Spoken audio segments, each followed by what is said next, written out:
Bismillahirrahmanirrahim. Assalamualaikum warahmatullahi wabarakatuh. Sebelumnya perkenalkan, nama saya Novi Dinu Ramdhaniyati Salihah dari kelas TIFRP 20 PB. Di sini saya akan mempresentasikan tugas saya mengenai kepemimpinan untuk melengkapi tugas mata kuliah Personal Development yang diampu oleh Bapak Jack Febrian. Kepemimpinan. Apa itu kepemimpinan? Kepemimpinan adalah kemampuan yang terdapat di dalam diri seseorang untuk bisa mempengaruhi orang lain atau memandu pihak tertentu untuk mencapai tujuan. Kepemimpinan sendiri secara bahasa adalah pemimpin yang bermakna menuntun, menunjukkan jalan, dan mengantarkan seseorang. Kemudian di sini secara umum dan dipersingkat, kepemimpinan adalah sikap yang ada di dalam seorang pemimpin, sedangkan pemimpin adalah seseorang yang sudah diberi kepercayaan tersebut digunakan untuk menjadi sebuah kepala atau ketua di dalam perusahaan, organisasi, maupun jabatan. Oke, di sini ada kepemimpinan memiliki peran yang sangat penting. Di sini saya memasukkan ada 4 poin. Yang pertama ada decision maker, di mana pemimpin hadir untuk menjadi pengambil keputusan jadi bagian terpenting dalam kepemimpinan, apalagi ketika pemimpin sedang melaksanakan fungsi perencanaan untuk keberlangsungan organisasi ataupun jabatan. Kemudian di sini ada sebagai guide dalam mencapai tujuan, di mana seorang pemimpin juga menjadi seorang yang menuntun anggota organisasinya untuk tetap berada dalam jalur dan sesuai dengan tujuan. Kepemimpinan hadir untuk mencapai tujuan dengan tepat dan efisien. Dengan hanya seseorang pemimpin, maka anggota bisa diarahkan dan disatukan dengan satu pemikiran, pola pikir untuk mencapai tujuan yang sama. Terus yang ketiga di sini ada menghadirkan solusi. Maksud menghadirkan solusi di sini bahwasanya sebuah organisasi memiliki dinamika yang tak jarang menimbulkan gesekan antara anggotanya. Tak jarang juga masalah hadir dari pihak eksternal. Seorang pemimpin hadir untuk menghadirkan sebuah solusi untuk mereka, walaupun solusi datang bisa hadir di sebuah musyawarah antar anggota. Tapi kembali lagi, decision maker tetap menjadi peran pemimpin, atau pemimpin itu sangat berperan untuk buahnya. Kemudian yang terakhir di sini memotivasi anggota lain, di mana anggota organisasi tak jarang juga merasakan demotivasi karena banyak lain hal. Seorang pemimpin sebagian juga bisa menjadi sosok yang membangkitkan, di mana kembali lagi apabila anggota tidak memiliki hasrat untuk mencapai tujuan yang ada, maka akan sulit tujuan bersama tercapai.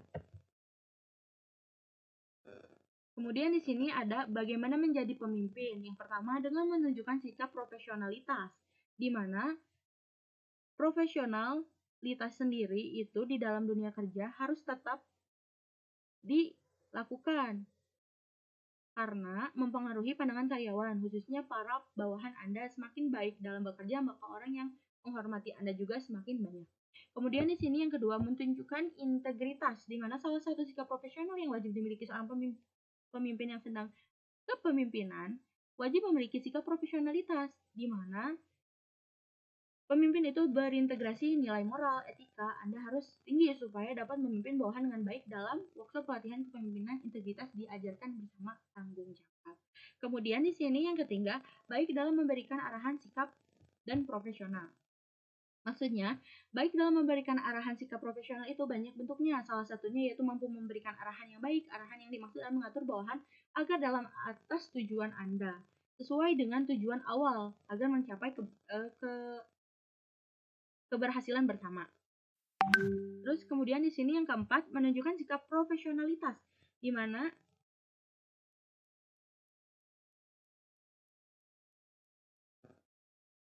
untuk yang kelima memberikan empati.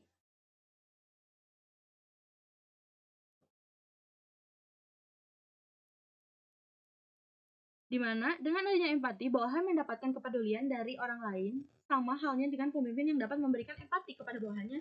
Dalam bekerja tidak semua bisa berjalan dengan baik, apalagi ketika berada di situasi kritis. Terus yang keenam di sini dapat memberikan motivasi, di mana pemimpin juga yang bijaksana dapat memberikan motivasi agar mereka dapat lebih baik ke depannya.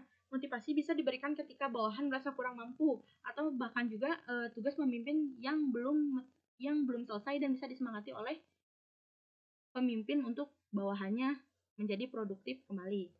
Kemudian di sini yang ketujuh terakhir memahami kebutuhan bawahan, di mana untuk menjadi seorang pemimpin yang dikagumi, Anda harus tahu kebutuhan bawahan. Hal Hal ini bisa dilakukan dengan berbagai cara seperti mendengar, mengikuti, dan berbicara, ataupun menanyakan ke bawahan kita apa yang diperlukan, apa yang sedang urgensi, dan apa yang sedang dibutuhkan, paling butuh pada saat itu.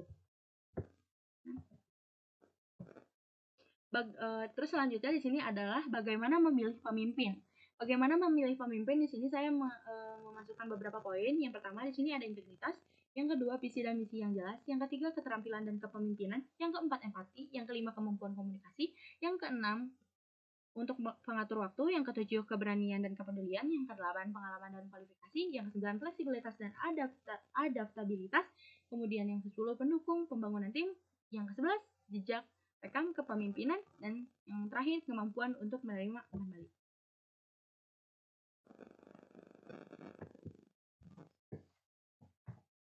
Kemudian di sini yang terakhir, apa itu bagaimana strategi untuk menjadi pemimpin khususnya dalam pengembangan karir ke depannya. Gitu. Menurut saya, strategi untuk pemimpin, terutama untuk pengembangan karir saya ke depan, yaitu mencoba lebih disiplin, membuat prioritas mana yang penting dan tidak terlalu penting, mana yang butuh dipertanggungjawabkan lebih dan masih bisa disimpan di lain waktu. Kemudian tugas-tugas juga kita disiapkan kembali, mana yang harus dikerjakan dengan cepat, dan efisien. Kemudian kita harus menghormati sesama rekan, bertanggung jawab, berkata jujur agar bisa dipercaya semua orang. Mungkin cukup sekian dari presentasi saya. Wassalamualaikum warahmatullahi wabarakatuh.